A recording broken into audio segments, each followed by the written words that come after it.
할렐루야.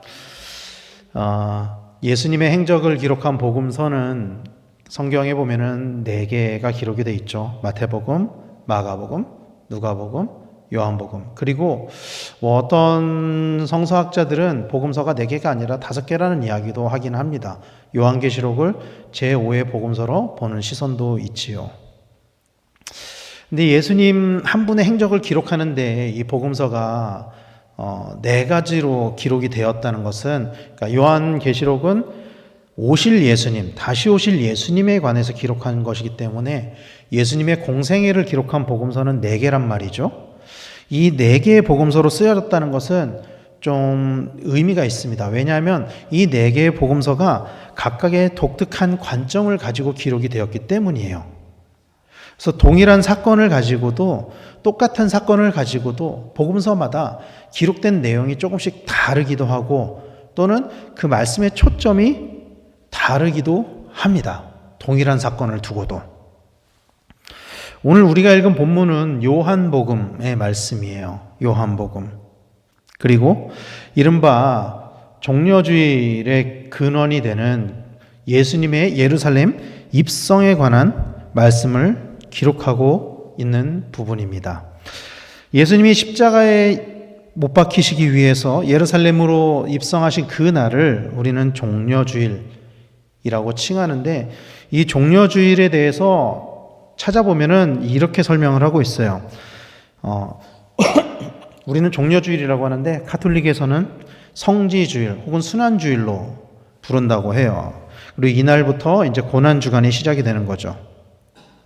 에스파냐나 독일에서는 꽃의 주일이라고 부르기도 하고, 이 서양의 꽃의 주일이라고 하는 문화의 그 문화 때문에 생겨난 지명이 뭐가 있냐면은, 미국의 그 50개 주 중에 플로리다라고 하는 주 들어보셨죠? 이 플로리다라는 주명이 어떻게 생기게 된 거냐면은 1512년에 이 종려주일에 그 지역이 발견되었다고 해서 꽃주일이라는 뜻의 플로리다를 주명으로 삼았다고 합니다. 서양의 여러 교회에서는 이날에 오는 신자들에게 종려나무 잎을 줘서 이날을 기념하기도 한다고 해요. 간단하게 설명을 하자면, 성경적으로 보면은 예수님이 입성하시던 날에 백성들이 종려나무 가지를 흔들면서 예수님을 맞이했던 것, 그것을 기념을 해서, 그것으로 기인해서 종려주일이라고 우리는 이야기를 하죠. 그리고 예수님의 이 예루살렘 입성, 이 종려주일은 구속사에서 굉장히 중요한 사건이 됩니다. 그래서 이 사건은 사복음서에 다 기록이 되어 있어요. 마태, 마가, 누가, 요한복음에 다 기록이 되어 있어요.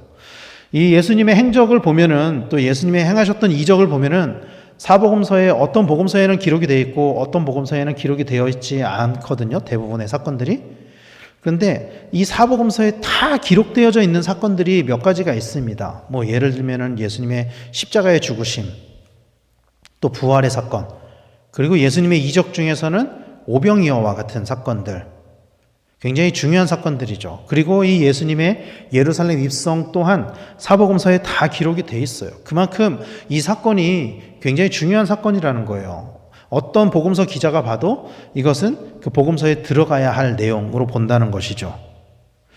그렇다면 제가 앞서 서두에 이 복음서마다 각각의 이 기록하는 관점이 있다고 했는데, 다른 복음서와 요한복음의 이 예루살렘 입성에 대해서 그러면은 어떻게 다르게 기록이 되어 있냐, 어떻게 다른 관점으로 기록이 되어 있냐, 저는 오늘 이것을 여러분들과 같이 함께 말씀을 나누려고 해요. 그리고 크게 3가지의 다른 점이 있습니다. 첫 번째는 백성들이 예수님을 환영한 이유가 요한복음에는 기록이 되어져 있습니다. 우리가 아는 것처럼 백성들은 예수님의 예루살렘 입성을 환영했습니다. 예수님이 예루살렘에 입성하실 때 많은 사람들이 예수님을 환영했어요. 요한복음 12장 13절 말씀, 오늘 보면 13절 말씀에 보면은 종려나무 가지를 가지고 맞으러 나가 외치되 호산나 찬송하리로다 주의 이름으로 오시는 이 곧 이스라엘의 왕이시여 하더라. 이게 예수님께서, 그러니까 이스라엘 백성들이 예수님이 예루살렘에 입성하실 때, 그때 이스라엘 백성들이 예수님을 어떻게 맞이하셨는지를 묘사하고 있는 말씀입니다. 종려나무 가지를 들고 맞으러 나가 외쳤다. 이렇게 말씀하고 있습니다. 이 종려나무가 어떤 나무냐 하면 일종의 야자수와 같은 나무인데 이 종려나무가 가지고 있는 의미가 있습니다. 유대 문화권에서는 이 종려나무는 승리, 기쁨, 구원 그런 의미를 가지고 있어요. 그러니까 예수님이 예루살렘에 입성하실 때 백성들이 종려나무 가지를 가지고 나갔다는 것은 예수님의 예루살렘 입성에 승리, 기쁨, 구원의 의미가 있다라는 거예요. 그들에게는. 그러니까 예를 들면 이런 거죠. 우리가 어떤 기념일에 우리가 사랑하는 사람한테 예컨대 꽃 같은 걸 선물한다 그러면은 꽃을 선물할 때 그냥 선물하는 게 아니라 그 꽃에 담겨져 있는 꽃말을 보고서 선물할 때가 있잖아요. 그 꽃의 의미를 둬가지고. 마찬가지로 백성들이 예수님을 바라보는 시선이 승리, 기쁨, 구원 이런 시선이었다는 거예요. 그러면 왜 백성들이 예수님을 이렇게 그런 의미를 두고 이렇게 환영했느냐 하는 것이죠. 사실 이미 예수님은 우리가 다 알고 있는 것처럼 이스라엘 사회에서 소문이 날 정도로 유명한 사람이었어요. 오늘날로 이야기하면 굉장히 유명한 셀럽이었죠. 모든 사람들이 다 아는, 오늘날처럼 뭐 SNS, 스마트폰 이런 것들이 없었던 시대에도 예수님이 가는 곳마다 사람들이 이미 예수님을 알고 있었고 예수님에 대한 소문이 퍼져 있었어요.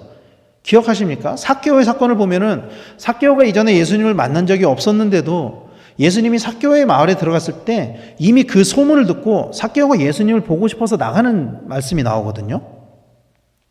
그러니까 이미 이스라엘 사회에서 예수님은 유명한 사람이었어요. 이미 소문이 날 정도로 유명한 사람이었어요. 어디를 가든지 무리들이 따라다녔고 사람들이 몰려들었습니다. 예수님을 보기 위해서. 그런데 예수님이 이렇게 환영을 받았지만 이 예루살렘 입성 때 특별히 사람들이 더 많이 예수님을 환영한 이유가 있었어요. 그리고 그 이유, 그 당시에 그 무렵에 예수님에게 있었던 그 사건이 요한복음에만 기록이 되어져 있습니다. 그 이유에 관해서 오늘 본문 바로 앞에는 이렇게 기록하고 있어요. 요한복음 12장 9절에서 11절 말씀에 보면은 유대인의 큰 무리가 예수께서 여기 계신 줄을 알고 오니 이는 예수만 보기 위함이 아니요 죽은 자 가운데서 살리신 나사로도 보려 함이러라. 대제사장들이 나사로까지 죽이려고 모이하니 나사로 때문에 많은 유대인이 가서 예수를 믿음이러라. 이렇게 말씀하고 있습니다. 그러니까 이게 어떤 상황이냐면은 나사로가 죽었다가 살아나는 사건, 우리가 알고 있는 죽었던 나사로가 살아나는 사건이 이미 그 부분에 소문이 났던 거예요. 소문이 났던 거예요. 그리고 죽었다가 살아난 그 나사로가 실제로 예수님과 함께 다녔던 것 같아요. 말씀을 보면은. 그래서 예수님과 나사로를 보기 위해서 사람들이 몰려들었던 거예요. 그러면서 그들이 예수님께서 죽은 사람을 살리셨다는 소문을 사실로 믿게 된 거죠. 예수님의 예루살렘 입성 직전에 있었던 사건이에요, 이게. 사람들이 가지고 있었던 인식이 저 사람은 죽었던 사람도 살리실 수 있는 사람이더라. 이미 나사로의 사건으로 인해서 예수님은 유대인들에게 믿음의 대상이 되었어요. 그러니까 말씀을 잘 가르치는 선생에서 이제는 믿음의 대상이 되었다는 거예요. 유대인들에게. 종교 지도자가 되었다라는 것입니다. 여기서 나사로의 사건이라 하면 죽었던 나사로를 살린 사건입니다. 우리가 알고 있는 것처럼. 수많은 사람들이 나사로의 죽음을 봤고요. 그리고 다시 살아난 나사로를 봤습니다. 살아나는 그 순간에도 많은 사람들이 봤었고요. 그런 이유로 예수님은 백성들에게 승리, 구원, 기쁨의 상징이 된 것이에요. 그래서 그들은 예수님을 맞이하러 나갈 때 종려나무 가지를 들고 나갔다라는 것입니다.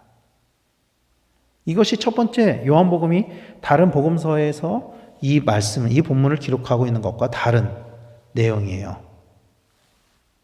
두 번째는 예수님을 대적하는 자들의 패배가 암시되어져 있습니다. 오늘 본문 10절 말씀에 보면은 예수님을 향한 대제사장들의 인식을 이렇게 기록하고 있어요. 10절 말씀입니다. 대제사장들이 나사로까지 죽이려고 모이하니. 좀 전에 읽었던 말씀이죠. 그들은 예수님을 죽이려고 했습니다. 대제사장들은 예수님을 죽이려고 했어요. 그리고 예수님만 죽이려고 한 것이 아니라 예수님을 죽이려고 했었던 것은 이미 그 전부터 시도가 계속 있었죠, 그들이. 근데 이 요한복음 말씀을 보면은 예수님뿐만이 아니라 나사로까지 죽이려고 해요. 왜냐하면 나사로로 인해 예수님을 믿는 사람들이 많아졌기 때문이에요.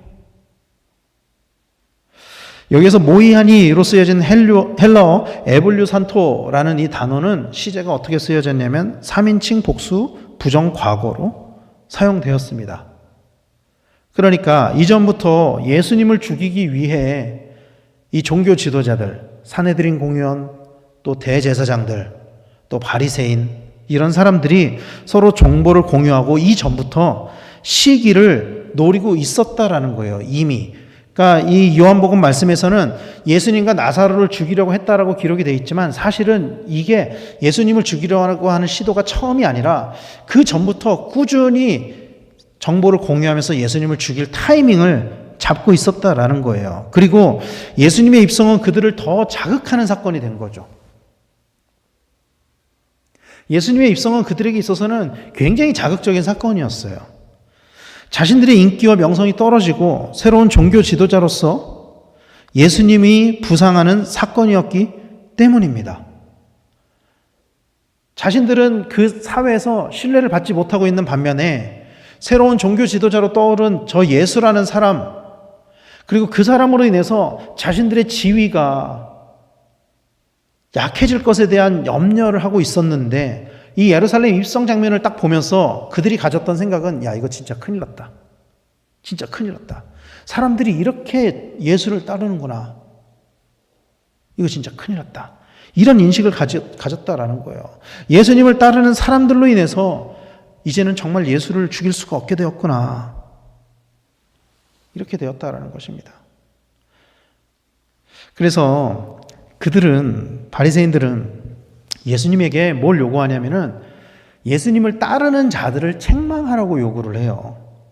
그러니까 예수님을 둘러싸고 있는 그 무리들, 예수님을 따르는 사람들로 인해서 예수님을 죽일 수 없게 되자 그들이 어떤 시도를 하냐면은 예수님을 그 따르는 사람들을 탄핵하려고 해요. 그들을 책망하려고 해요. 누가복음 19장 40절에 보면은 그들의 그런 시도에 예수님께서 이렇게 대답하세요. 대답하여 이르시되 내가 너에게 말하노니 만일 이 사람들이 침묵하면 돌들이 소리 지르리라 하시니라.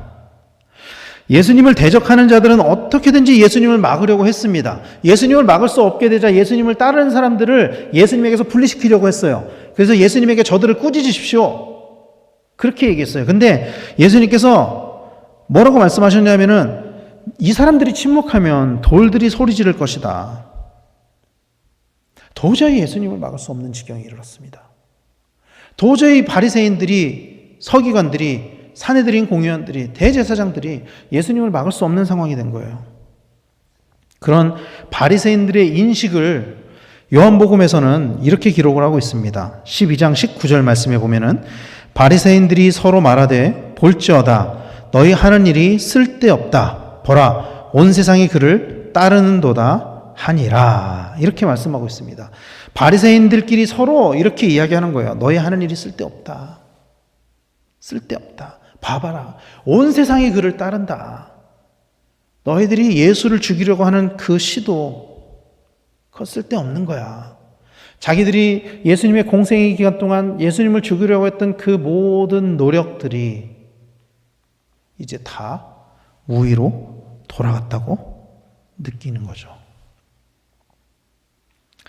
그래서 그들은 결국 가룟 유다를 통해서 예수님을 붙잡아서 십자가에 못 박았습니다. 물론 제가 이렇게 훅 뛰어넘었지만 예수님의 십자가로 그 사이에도 많은 일들이 있었죠. 사람들이 예수님을 따라다니다가 어느 순간 갑자기 예수님에 대한 그 태도가 돌변을 해가지고 오히려 사람들이 예수를 십자가에 못 박으라.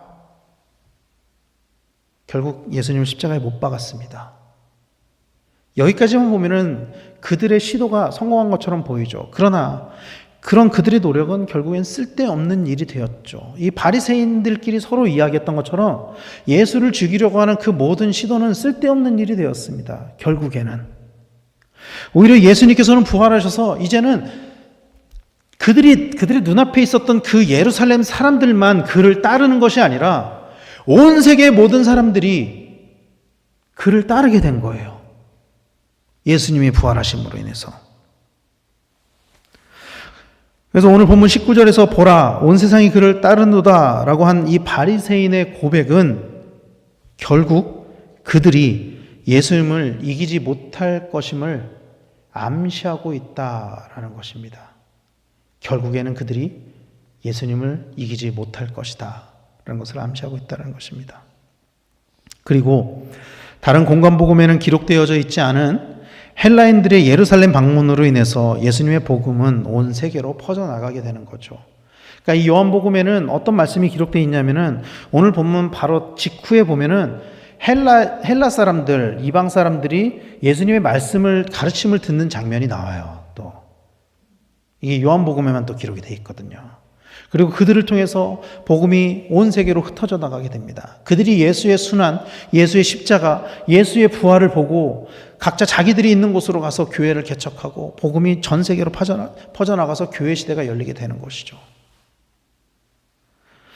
결국 예수님을 대적하는 그들은 자신들이 이겼다고 생각했지만 결국에는 패배하게 된 것이고, 오늘 이 요한복음의 말씀에서는 예루살렘에 입성하는 그 장면에서 이미 그 같은 결과들이 암시되어져 있다라는 것입니다. 그리고 세 번째 다른 점은 제자들이 나귀를 끌고 오는 장면이 생략이 되어져 있다라는 거예요. 예수님이 예루살렘 입성을 하시는 장면을 보면은 마태복음, 마가복음, 누가복음에 보면은 이 공관복음에는 예수님께서 제자들에게 나귀 새끼를 끌고 나오게 하는 장면이 기록이 되어 있어요. 비교적 자세하게 기록이 되어 있어요. 이 요한복음보다. 심지어 예수님이 나귀를 타고 예루살렘에 입성하는 것은 사실은 구약 성경에도 예언이 되어 있는 중요한 사건이죠. 그 사건 자체가 중요한 의미를 가져요. 그것이 중요하다고 생각하기 때문에 마태복음, 마가복음, 누가복음에는 그 말씀이 기록이 되어져 있습니다. 그러나 요한복음에는 그 제자들의 행위가 기록이 되어 있지 않아요. 예수님이 나귀를 탄 것만 기록이 되어 있지 제자들이 그 나귀를 끌고 오는 그 과정은 기록이 되어져 있지 않다라는 거예요. 요한복음에는. 요한복음은 오롯이 예수님에게만 집중하고 있어요. 이 사건에서 오직 예수님만 바라보고 있다라는 것입니다. 요한복음은. 그러면서 예수님께서 입성하시는 이 장면을 부각시킴으로 인해서 예수님이 이스라엘의 왕으로 오셨다는 사실을 강조하고 있습니다. 사실 예수님이 왕으로 오셨다라는 관점은 마태복음이 가지고 있는 관점이에요. 이스라엘의 왕으로 오신 예수님. 그래서 다윗의 족보를 강조를 하고 있죠. 마태복음에서는. 그러나 요한은 예수님의 입성 장면에서 의도적으로 제자들을 배제하고 예수님을 집중시키며 예수님을 왕으로 묘사하고 있습니다. 요한이 이 장면에서 제자들을 배제하고 예수님을 집중한 것, 예수님의 구속사에 집중한 것은 요한복음의 저작 목적과도 부합하는 말씀이에요. 요한복음을 기록한 목적에 관해서 요한은 뭐라고 기록을 했냐 하면은 요한복음 20장 31절 말씀에 자막에는 제가 준비하지 않았지만 오직 이것을 기록함은 너희로 예수께서 하나님의 아들 그리스도이심을 믿게 하려 하며 또 너희로 믿고 그 이름을 힘입어 생명을 얻게 하려 함이니라 라고 말씀하고 있거든요. 요한복음을 기록한 목적은 예수님을 알게 하기 위함이에요. 예수님. 오직 예수님에 집중하고 있는 거예요. 그래서 요한복음 전체적으로 예수님에 관한 말씀, 예수님에 관한 정의 이런 것들을 기록을 하고 있습니다. 그리고 이런 요한의 의도가 중요한 것은 특별히 이 장면에서 예수님을 왕으로 오신 그 예수님으로 묘사하고 있는 것이 중요한 이유는 이것이 예수님이 십자가에 못 박히신 이유가 되었기 때문이에요. 이것이. 후에 예수님께서 빌라도에게 재판을 받을 때 대제사장들이 그 예수님을 고발하면서 예수님의 죄목에 관해서 뭐라고 고발을 하냐면은 저자가 자기 스스로를 왕이라고 합니다. 이렇게 고발을 하거든요. 요한복음 19장 12절 말씀에 보면은 이러함으로 빌라도가 예수를 놓으려고 힘썼으나 유대인들이 소리질러 이르되 이 사람을 놓으면 가이사의 충신이 아니니이다. 무릇 자기를 왕이라 하는 자는 가이사를 반역하는 것이니이다. 이렇게 말씀하고 있습니다. 그러니까 이 대제사장들은 빌라도에게 가서 뭐라고 고발을 하냐면은 자기를 왕이라고 합니다. 저 사람이. 그 당신 로마 총독이지? 자기를 왕이라고 하는 사람을 가만두면 당신도 반역이야. 가이사 왕에 대한 반역이야. 이러면서 예수님을 십자가에 못 박을 것을 요구를 하죠. 빌라도가 이 주장을 받아들였을까요? 처음에 받아들이지 않는 것처럼 보였지만 결국에는 받아들였습니다. 그래서 예수님이 십자가에 못 박혀 죽으실 때 그 십자가에 이런 문구를 새겨 넣죠. 요한복음 19장 19절 말씀에 보면은 빌라도가 패를 써서 십자가 위에 붙이니 나사렛 예수 유대인의 왕이라 기록되었더라. 예수님이 스스로 왕이라고 말씀하지 않으셨음에도 불구하고 예수님 사실 스스로 왕이라고 주장한 적은 없으시죠. 그러나 종교 지도자들은 예수님을 거짓 고소를 했고 빌라도는 그 거짓 고소를 받아들였습니다. 그래서 예수가 스스로 유대인의 왕이다라고 주장했다라는 것을 아예 십자가에 딱 새겨버려요. 그것을. 우리가 알고 있는 것처럼 예수님은 사실 스스로 왕이라고 주장하지 않았습니다. 왕이라고 주장하지 않았어요. 오히려 백성들이 성경에 보면은 백성들이 예수님을 왕으로 모시려고 했었죠. 백성들은. 그런데 예수님은 그런 백성들의 시도를 받아들이지 않으셨어요. 요한복음 6장 15절 말씀을 보면은 이렇게 기록하고 있습니다. 그러므로 예수께서 그들이 와서 자기를 억지로 붙들어 임금으로 삼으려는 줄 아시고 다시 혼자 산으로 떠나 가시니라. 이렇게 말씀하고 있습니다. 이게 어떤 장면인지 혹시 기억하시나요? 오병이어의 사건 직후입니다. 오병이어의 사건 때 그 수많은 사람들이 떡과 물고기를 먹고 그 떡과 물고기가 남은 것들을 보고 예수님을 보고서 어떤 시도를 하냐면 예수님을 왕으로 삼으려고 해요. 그때 예수님이 그런 백성들의 시도에 따르지 않고 오히려 그들을 피하십니다. 그들을 피하셨어요. 그들을 떠나셨어요. 하지만 오늘 본문에 보면은 예수님은 백성들이 자기를 왕으로 삼으려고 하는 시도를 받아들이지 않으셨던 것들의 그런 사건에 비해서 오늘 본문에서는 의도적으로 나귀를 타고 입성하시면서 왕의 모습으로 입성하세요. 오늘 본문에서는. 왜냐하면 이 때가 드디어 예수님의 때이기 때문이에요. 이 때가. 요한복음 2장 4절에 보면은 예수님이 때에 관해서 말씀을 하시거든요. 이렇게 말씀하세요. 예수께서 이르시되 여자여 나와 무슨 상관이 있나이까? 내 때가 아직 이르지 아니하였나이다. 이렇게 말씀하세요. 공생애를 처음 시작하실 때 이게 첫 번째 기적 가나의 혼인잔치 때 하신 말씀이에요. 내 때가 아직 이르지 않았다. 예수님께서 이렇게 말씀하셨어요. 사역을 시작하실 때. 그러나 이제 예수님의 때에 이르러서 예수님은 이스라엘의 왕으로 온 세상의 왕으로 예루살렘에 입성하시고 있는 것입니다. 이때가 비로소 예수님의 때가 된 것이죠. 사랑하는 성도 여러분, 우리 구주 예수님은 우리의 왕으로 우리에게 오셨습니다. 요한은 이것을 강조하면서 예수님이 온 세상의 왕이요 구주임을 강조하고 있는 것입니다. 그리고 이것은 요한복음이 쓰여졌을 당시의 시대 상황과도 관련이 있어요. 요한복음에서는 왜 특히 예수님을 구주로 왕으로 강조하고 있느냐, 이런 말씀들이 왜 요한복음에만 기록이 되어 있냐. 이 요한복음이 쓰여졌을 당시는 도미티아누스 황제의 박해가 있을 때였습니다. 로마 전역에 기독교인들에 대한 광범위한 박해가 있었을 때고, 이 요한도 이 박해 때 반모라는 섬으로 유배를 당하게 되죠.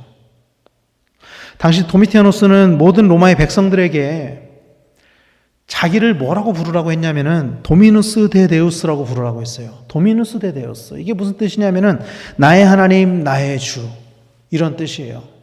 그러니까 이 도미티안 황제가 도미티아누스 황제가 자기가 스스로 왕이 되려고 하는 시도를 하거든요. 그때 기독교인들은 이것을 저항을 합니다. 왜냐하면 기독교인들의 왕은 예수님, 기독교인들의 신은 예수님이니까. 그런 이유로 박해를 받았어요. 결국 요한은 예수님만이 우리의 구주시며 우리의 왕으로 오셨다는 것을 강조하면서 또 그것의 이유가, 그렇게 된 이유, 그 사건의 이유가 예수님의 입성, 순환, 죽으심, 부활에 있다는 것을 말씀하고 있는 것입니다. 사랑하는 성도 여러분, 우리는 이제 오늘 종려주일을 시작으로 고난주간에 들어갑니다. 종려주일에 예수님께서는 왕의 모습으로 입성하셨죠. 수많은 사람들은 그런 예수님을 종려나무 가지를 들고 맞이했습니다. 그러나 예수님은 왕의 모습으로 예루살렘에 입성하셨지만 종의 모습으로 죽으셨습니다.